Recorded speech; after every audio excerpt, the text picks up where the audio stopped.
গত জুন মাসের 15 তারিখে কানাডার আদালতে এক বাংলাদেশির রাজনৈতিক আবেদনের পরিপ্রেক্ষিতে যে রায় দেওয়া হয়েছে তা নিয়ে তুমুল সরগরম এবং আলোচনা মিডিয়াতে। যে ওখানে বলা হয়েছে যে বাংলাদেশে বিএনপি একটি রাজনৈতিক দল, এটা একটি টেরোরিস্ট অর্গানাইজেশন, এটাই বলছে যে পঞ্চমবারের মতো। তো এটা নিয়ে অনেক ধরনের টক হয়েছে, অনেক ধরনের টুইস্ট হয়েছে কথাবার্তার মধ্যে। তো আমি একটা অনুষ্ঠান খুব ভালো করে ফলো করলাম, প্রায় 2 ঘন্টার উপরে অনুষ্ঠানটা, সেটা হচ্ছে সাইফুল সাগরের ফেস দ্য পিপল অনুষ্ঠানটা। এবং এখানে বেশ কয়েকজন বরেণ্য ব্যক্তিত্ব অংশ নিয়েছিলেন। তো আমি শুনে ফার্স্ট হচ্ছে যে আমার যে রিফ্লেকশনটা, একটা জিনিস আমি এখানে কয়েকটা জিনিস খুবই গুরুত্বপূর্ণ, একটু ধৈর্য ধরে শোনেন, then will understand the essence of my statement. So এখানে কারণ কিছু জিনিস আছে আপনাকে একটু এক্সপ্লেন করতে হবে, but then you will understand the essence. It's not like that আপনাকে চামচে তুলে খাওয়াই দেবো, বাট যখন আমি বলবো you need to understand, you need to exercise your brain little bit. Okay, so এখানে জিনিসটা হচ্ছে, আমি বলি,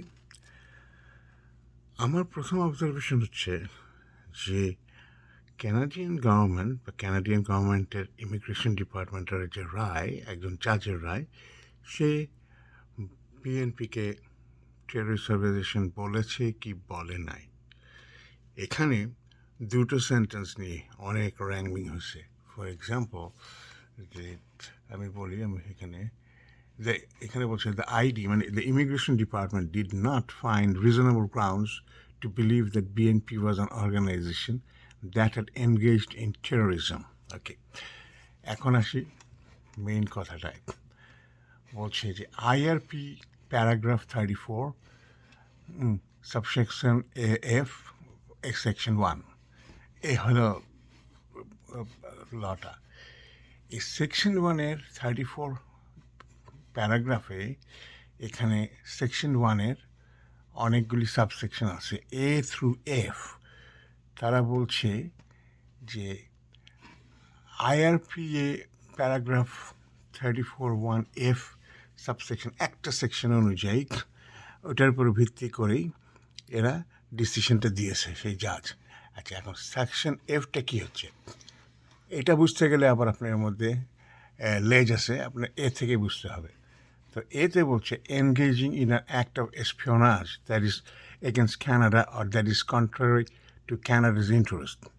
সো তার মানে হচ্ছে যে 1 নম্বর হচ্ছে যে এনি অ্যাক্ট অফ এসপিওনাজ, যে সন্ত্রাসী কার্যকলাপ, গুপ্তচর বৃত্তি হোক বা যেই ধরনের হোক, সেটা যদি কানাডার বিপক্ষে যায় অথবা কানাডার স্বার্থ পরিপন্থী হয়।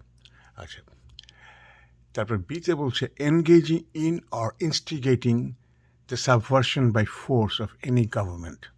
আচ্ছা, বলছে যে engaging in or instigating the subversion by force of any government, এই যে মানে এটাকে কী বলে, মানে পার্টিসিপেটিং, এনগেজিং মানে যে সক্রিয় থাকা বা কোনোখানে উস্কায় দেওয়া, যে subversion by force. Subversion by এখানে মজার ব্যাপার হচ্ছে টার্মটা হচ্ছে subversion by force, only subversion না, কারণ সাবভার্সন একটা ব্যাপক টার্ম, এবং এই সাবভার্সনে আপনি কাউকে যদি করাপ্ট করেন সেটা কিন্তু সাবভার্সিভ অ্যাক্টিভিটি, সেটাও সাবভার্সন। যেমন গভর্নমেন্ট, সরকারি আমলাদেরকে আপনি যদি করাপ্ট করে ফেলেন, হ্যাঁ, তাহলে আপনি কিন্তু সাবভার্সন করতেছেন। হ্যাঁ, তো এখন এখানে বলছি যে engaging in or instigating the subversion by force of any government, engaging in an act of subversion against a democratic government, institution or process as they're understood in Canada. আচ্ছা, বিতে বলছে বিয়ের 1 যে engaging in an act of subversion against democratic government, institution আর process as they're understood in Canada. ক্যানাডায় তারা যেভাবে বুঝে থাকে, যে কোনো ডেমোক্রেটিক প্রসেসকে বা কোনো ডেমোক্রেটিক গভর্নমেন্টকে যেভাবে তারা রিকগনাইজ করে থাকে। তারপর সিতে বলছে এনগেজিং ইন টেরোরিজম।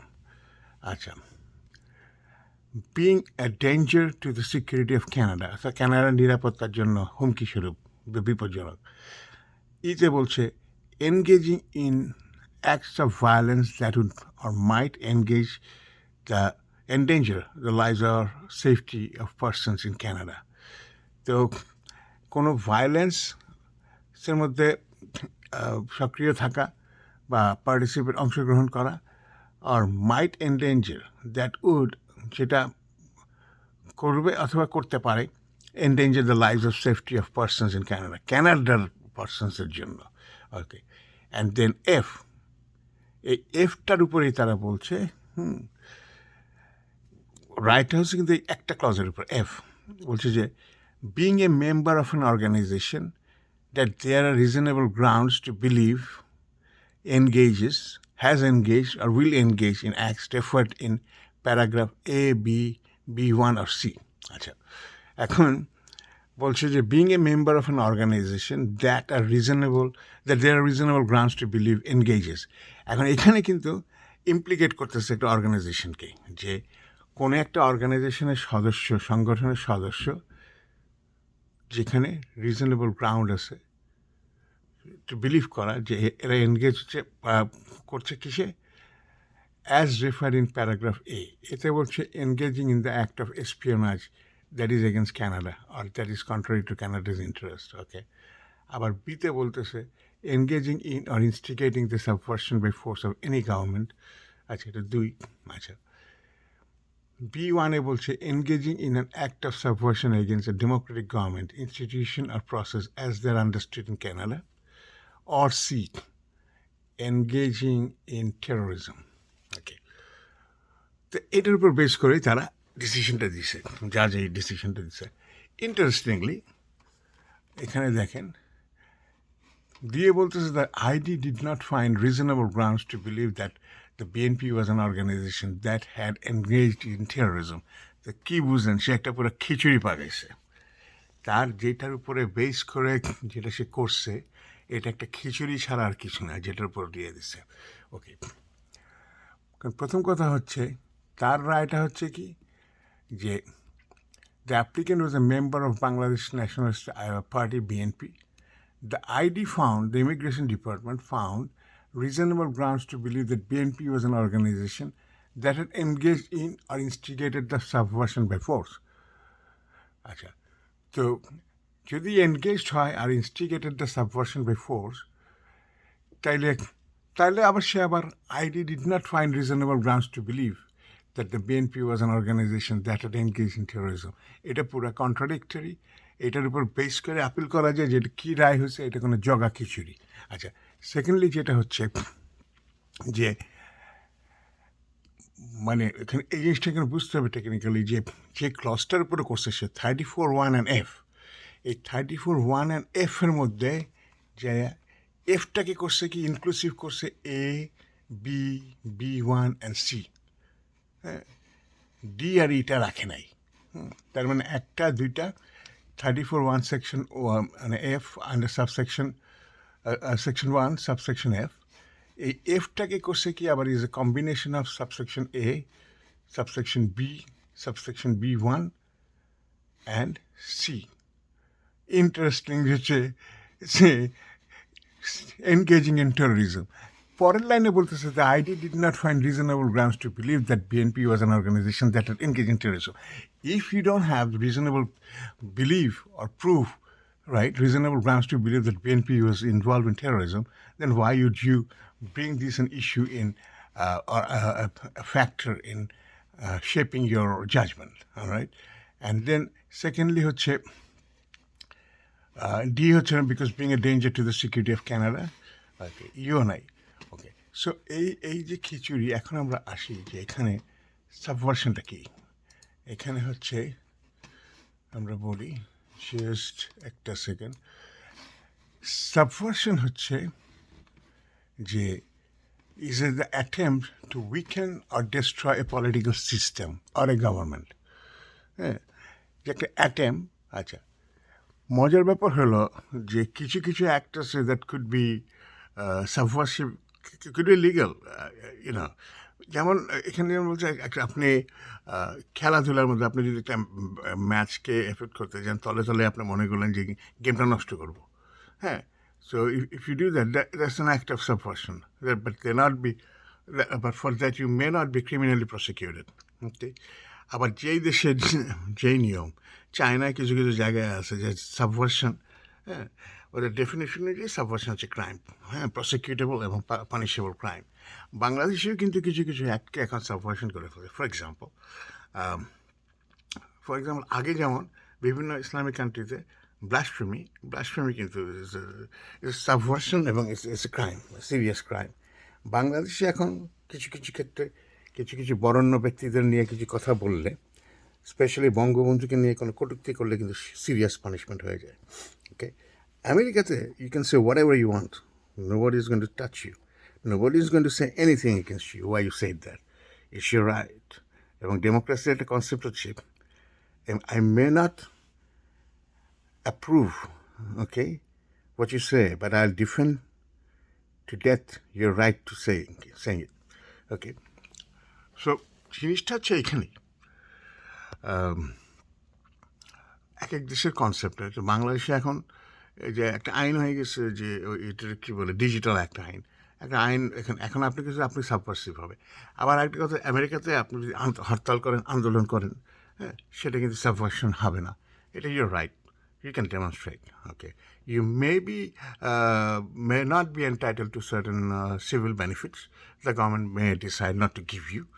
Okay, যেমন ফর এক্সাম্পল এখানে অনেকে আছে যে স্ন্যাপ নেয়, মেডিকেল ইন্স্যুরেন্স নেয়, এবং সেখানে প্রশ্ন থাকে যে have you participated any kind of strikes or any sitting demonstration.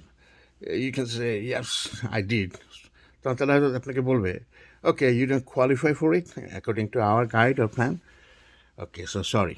Okay, so if you stop it, if you don't do it, then you can come and get the benefit or the entitlement that you have.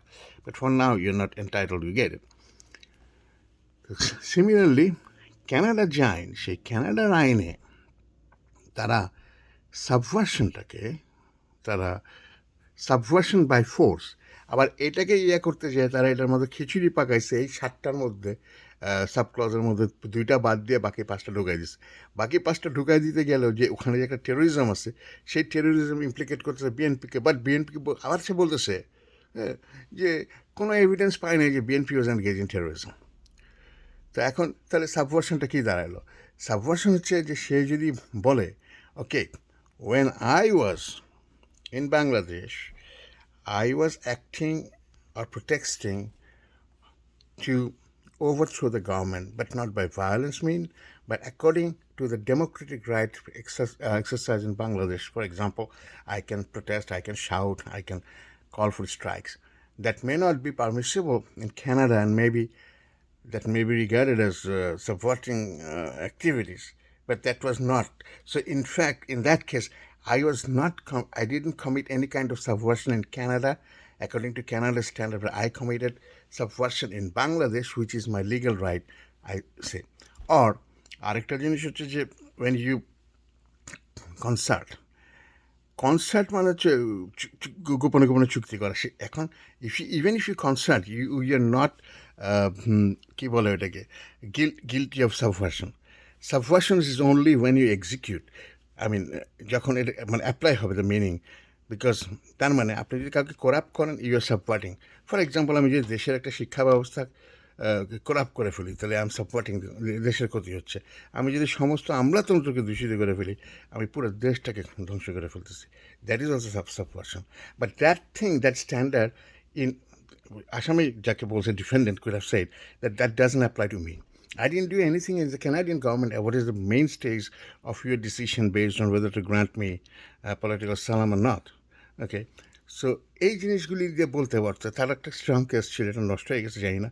মানে আমার কথা হচ্ছে কি জানেন, আমি ওকালতি পড়িও নাই, ওকালতি কোনোদিন করিও নাই, হ্যাঁ। But all you need some sense, understand, argument.